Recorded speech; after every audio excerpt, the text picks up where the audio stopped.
Hello everyone, welcome back to my channel పెన్నెం vibes. లైఫ్లో చాలామంది సక్సెస్ కోసం ట్రై చేస్తూ ఉంటారు, కానీ కొంతమంది మాత్రం సక్సెస్ను రీచ్ అవుతారు. మరి కొంతమంది సక్సెస్ను రీచ్ అవ్వలేకపోతున్నారు. ఎందుకు? మీకు రీజన్ ఏమైనా తెలుసా?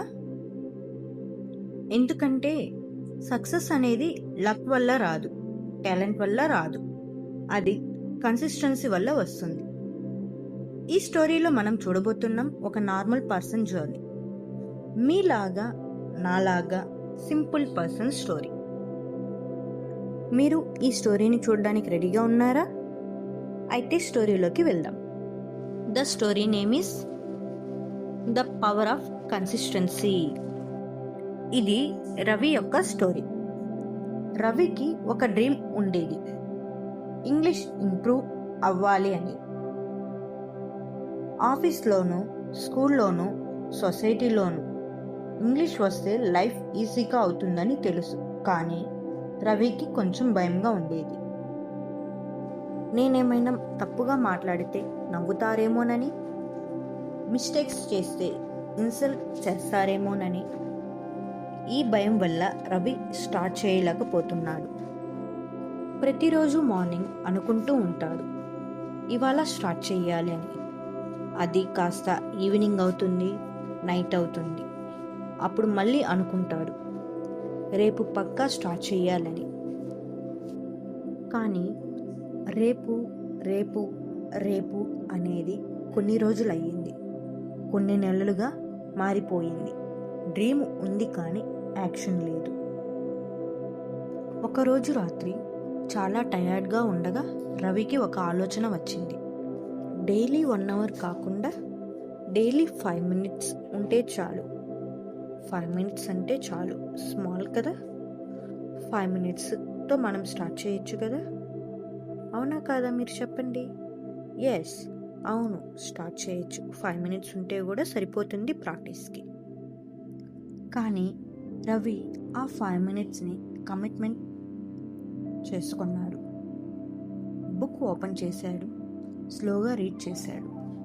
మిస్టేక్స్ అయినా పర్లేదు, ప్రొనౌన్సియేషన్ రాంగ్ అయినా పర్లేదు, కానీ ఆ రోజు నుండి రవి ఆగకుండా చదవడం స్టార్ట్ చేశాడు.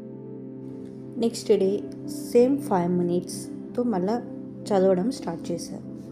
అదేవిధంగా 3rd day, 4th day, 5th day, ఈ విధంగా కొన్ని రోజులు ఇంట్రెస్ట్ ఉండి చదివాడు. మరికొన్ని రోజులు బోర్గా అనిపించింది. తనకి బోర్ కొట్టినా సరే అతను కమిట్మెంట్ చేసుకున్నాడు కదా డైలీ 5 మినిట్స్ చదవాలని. అందువల్ల కొన్ని రోజులు ఈ 5 మినిట్స్ వల్ల ఏం చేంజ్ అవుతుంది అని డౌట్ వచ్చి తను చూసుకోగలిగాడు తనలోని చేంజెస్ని. కానీ రవి ఒకటే గుర్తుపెట్టుకున్నాడు, ఐ విల్ నాట్ స్టాప్. ఏ సిచ్యువేషన్ వచ్చినా నేను స్టాప్ చేయకూడదు అని. నేను పర్ఫెక్ట్ కాకపోయినా పర్లేదు, నాకు చదవడానికి ఇంట్రెస్ట్ లేకపోయినా పర్లేదు, నేను బిజీ అయినా పర్లేదు, జస్ట్ 5 మినిట్స్ చదవడానికి టైం ఇవ్వాలి అని అనుకున్నాడు.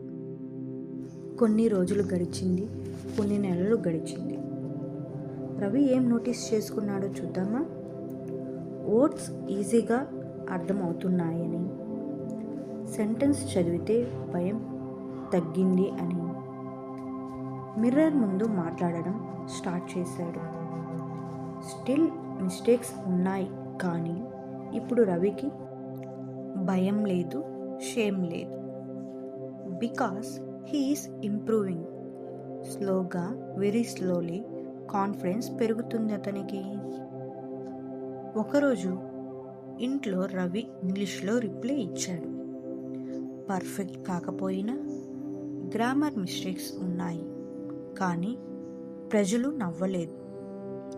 In fact they listened Ravi words. ఆ రోజు రవి రియలైజ్ అయ్యాడు, యెస్టర్డే కన్నా బెటర్గా ఉన్నాను అని. అదే success. Not big stage, but self satisfaction. Ravi smile చేస్తూ అనుకుంటున్నాడు, నేను ఏదైనా గ్రేట్ టాలెంట్ వల్ల గెలవగలిగానా? నేను జీనియస్ని కాదు, నేను ఎలా గెలవగలిగాను అని థింక్ చేస్తూ ఉన్నాడు. అప్పుడే ఒక ఆలోచన వచ్చింది రవికి. నేను జస్ట్ కన్సిస్టెన్సీగా ట్రై చేస్తున్నాను కాబట్టి ప్రతిరోజు నేను కన్సిస్టెన్సీగా 5 minutes ప్రాక్టీస్ చేస్తున్నాను. ఏ బ్రేక్స్ లేకుండా ప్రాక్టీస్ చేస్తున్నాను కాబట్టి గెలవగలిగాను. రవి లైఫ్ లాగానే మీ లైఫ్లోనూ నా లైఫ్లోనూ ఏదో ఒక డ్రీమ్ ఉండే ఉంటుంది కదా. ఇంగ్లీష్ మాట్లాడడం అయినా సరే, స్టడీస్ బాగా చదవడం అయినా సరే, హెల్త్ అయినా సరే, కెరియర్ గ్యాప్ ఉన్న వాళ్ళు కెరియర్ని బ్రేక్ చేయడం అయినా సరే, మీరు అనుకుంటూనే ఉంటారు మనకి టైం ఉండదు, ఎనర్జీ లేదు, కాన్ఫిడెన్స్ లేదు అని. అయితే నేనైతే ఒకటే చెప్తాను, మనకి ఏమీ లేకపోయినా సరే మనం స్మాల్గా స్టార్ట్ చేయాలి. జస్ట్ ప్రతిరోజు 5 minutes లేదా 10 minutes టైం ఉంటే చాలు. మనం ఏమనుకుంటామో దాన్ని ప్రాక్టీస్ చేసుకుంటూ ఉంటే అదే మనకి లైఫ్ చేంజ్ చేయిస్తుంది. వన్స్ స్టార్ట్ చేసిన తర్వాత స్టాప్ చేయకుండా చేసుకుంటూ వెళ్ళాలి. Don't forget, remember this, consistency talent కన్నా పవర్ఫుల్గా ఉంటుంది. కన్సిస్టెన్సీ లక్ కన్నా స్ట్రాంగ్గా ఉంటుంది. చిన్న స్టెప్ రోజు తీసుకుంటే మీ లైఫ్ తప్పకుండా మారిపోతుంది. మీరు కూడా ఈరోజే స్టార్ట్ చేస్తారు కదా. నేనైతే ఆల్రెడీ స్టార్ట్ చేశాను. మీరు కూడా ఈరోజే స్టార్ట్ చేయండి. మనం పర్ఫెక్ట్ కాకపోయినా పర్వాలేదు, బట్ కన్సిస్టెన్స్గా ఉండాలి. కన్సిస్టెన్స్ని మెయింటైన్ చేసుకుంటూ ఉండాలి.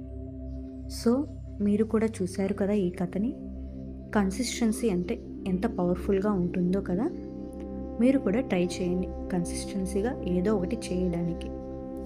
మీకు ఇలాంటి కథలు మరిన్ని కావాలంటే ఈ వీడియోని లైక్ చేయండి, షేర్ చేయండి అండ్ ఈ ఛానల్ని సబ్స్క్రైబ్ చేసుకోండి. Thank you all. ఇంకొక కథతో మళ్ళీ కలుద్దాం.